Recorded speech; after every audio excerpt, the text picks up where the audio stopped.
Okay, so think about this. If you've ever been scrolling through TikTok and you hear a viral sound, Mm-hmm. and it's been used in like 1,000 different jokes, Oh, yeah. All the time? or you see one of those videos where someone's cut together scenes from two totally different movies to make a brand new story, Right. you've actually participated in something massive.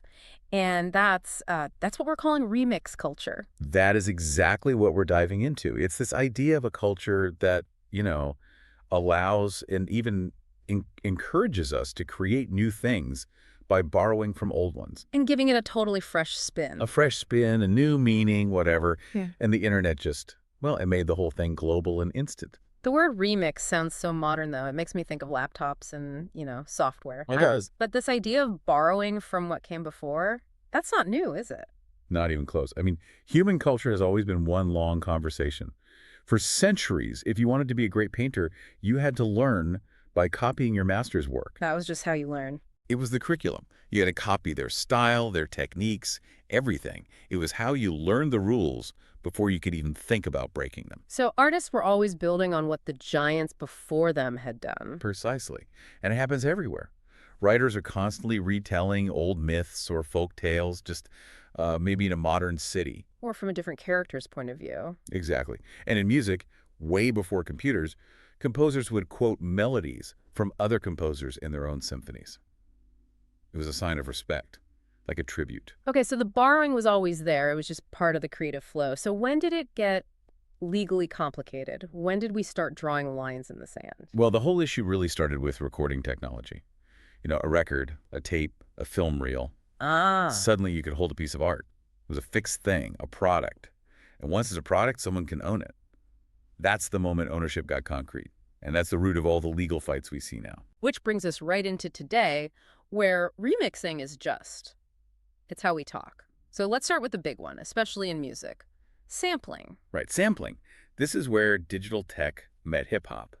Basically, it's a technique where a musician takes a tiny audio snippet from another song. And it could be anything, right? A drum beat, a voice. A drum beat, a horn riff, a single vocal line. Yeah, it might only be a second long. And with digital tools, you're not just looping it. You can totally warp it. Totally.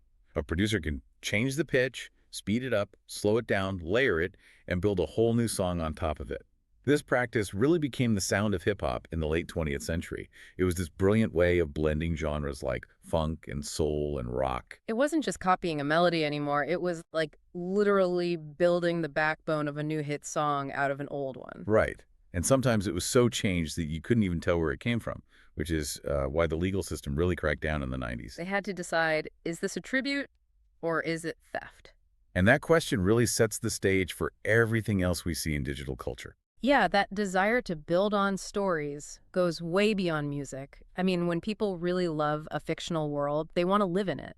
They become storytellers themselves. And that's fan fiction. Fan fiction, taking characters and worlds from your favorite book or movie and just running with it. It's all about building something original from existing intellectual property. You're not usually doing it for money. It's a tribute. Yeah, you might write a story about what happens after the movie ends or, follow a side character on some new adventure. It's almost always a labor of love. It is. It's a really pure form of engagement. And it's powerful because it turns the audience from just being passive consumers into active creators. And it keeps these big franchises relevant for years, too. For decades, even when there's no new official movie or book. So if it's a labor of love and no one's getting paid, why do big studios sometimes get upset and send out legal letters? I mean, isn't that just shutting down creativity? Well, that's the core tension, right? From the studio's point of view, it's about control.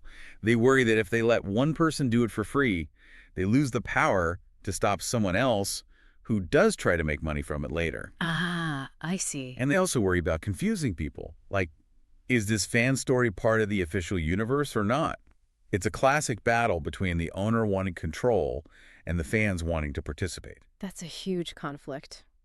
Okay, moving over to visuals, we have video mashups, which are they're everywhere. A mashup is pretty much what it sounds like, merging two or more different videos or songs into one seamless thing. Like taking a super serious action movie trailer Right. and setting it to a really cheerful pop song. Exactly. And that contrast, that surprise, it creates this whole new commentary. It changes how you see the original movie and the song. And it shows some serious editing skill, too. You're telling a completely new story that the original director never intended. Absolutely. It's a showcase of both technical skill and, a clever perspective. That's why they go viral. And if we boil it all down to its simplest, fastest form, we get the meme. Yes. Memes are the essential currency of the internet. They really are. It's usually just a recognizable image or a short video clip. You pair it with a caption that can be changed by anyone. And that's the key, right? The modification. An image goes viral, and then thousands of people instantly make their own version just by changing the text. And they can spread across the entire globe in a few hours. They're like this cultural shorthand. We use these familiar images to express really complex feelings or ideas super quickly. So we have all this amazing creative work happening constantly, but if everyone is building on everyone else's stuff, we have to talk about the rules. This is where we have to find the balance. I mean, how do we protect the person who spent years making the original thing while still encouraging all this new art that pushes culture forward? The first line of defense here is copyright. Right. Copyright law is pretty simple in theory.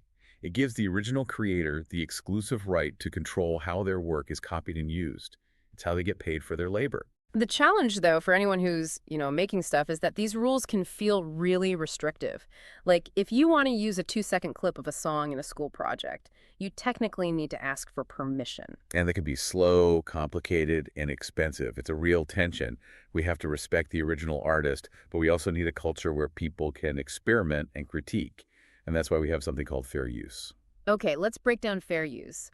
What exactly is this legal idea that lets you use copyrighted stuff without asking? Fair use is basically a legal exception. It's built right into copyright law. It says that sometimes using someone else's work is more beneficial to society than restricting it. So for things like education or a news report. Education, news reporting, criticism, commentary, parody, those are the big ones. So if I'm making a YouTube video that's a review of a new movie, I can show a few clips to make my point and not get in trouble. That's usually covered, yes. The courts look at a few things to decide, but the most important test is whether the new work is transformative. Transformative, that's a big word. What does it actually mean? It just means, have you added something new? Have you changed the original's purpose or meaning? Okay. So are you just copying it to save yourself some work?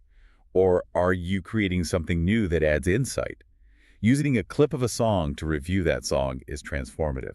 Using the whole song as background music for your vacation video, probably not. And the courts also look at how much you used, right? Like a tiny clip versus half the song. Exactly. And also, and this is critical, does your new work hurt the original owner's ability to make money? If your remix is so good, people stop buying the original album, that's a problem. Without fair use, it sounds like most of the internet, especially YouTube reviews and commentary, would just disappear. It would, overnight. It is the legal engine that allows remix culture to actually exist, especially for non-commercial stuff. But there's an easier way for creators who want their work to be shared and remixed. Yes, Creative Commons. CC licenses. I like to think of them as the easy button for sharing. That's a great way to put it. Instead of the default all rights reserved of copyright, a creator can choose a Creative Commons license that says some rights reserved. It's like a pre-made contract. The artist sets the rules up front. Exactly. A photographer might say, you can use my photo for anything, just you have to credit me. That's attribution. Yeah. Or a musician might say, you can use my song, but not to make money. That's non-commercial. It gets rid of all the confusion. It creates this big shared pool of art and music and knowledge that everyone knows they're encouraged to build on as long as they follow the rules. And this whole remix philosophy, it goes way beyond just art. It's the foundation of how modern technology is built. I mean, think about open source software. Open source, that sounds super technical, but it's really just remixing for code, right? We use it every single day. We do. Open source software is code that anyone in the world can see, modify, and share. Your web browser, the servers that run most of the internet, they're built this way. So instead of one company keeping the code secret, you have programmers everywhere constantly improving it. Which means bugs get found and fixed way faster than any one company ever could. Millions of eyes on the code makes it safer and more useful for everybody.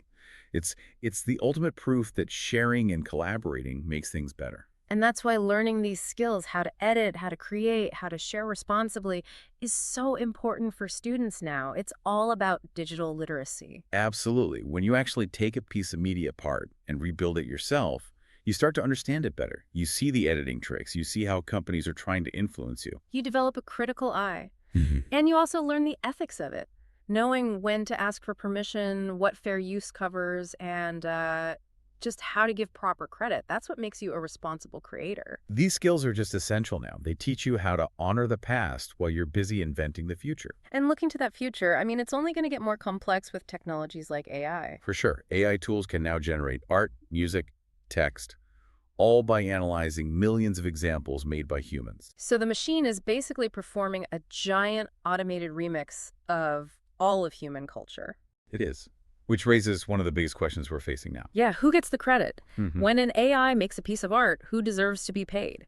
The person who wrote the prompt or the machine that learned from millions of artists to create it? And no matter how we answer those legal questions, the basic human drive to share stories and build on ideas, that's what keeps culture moving.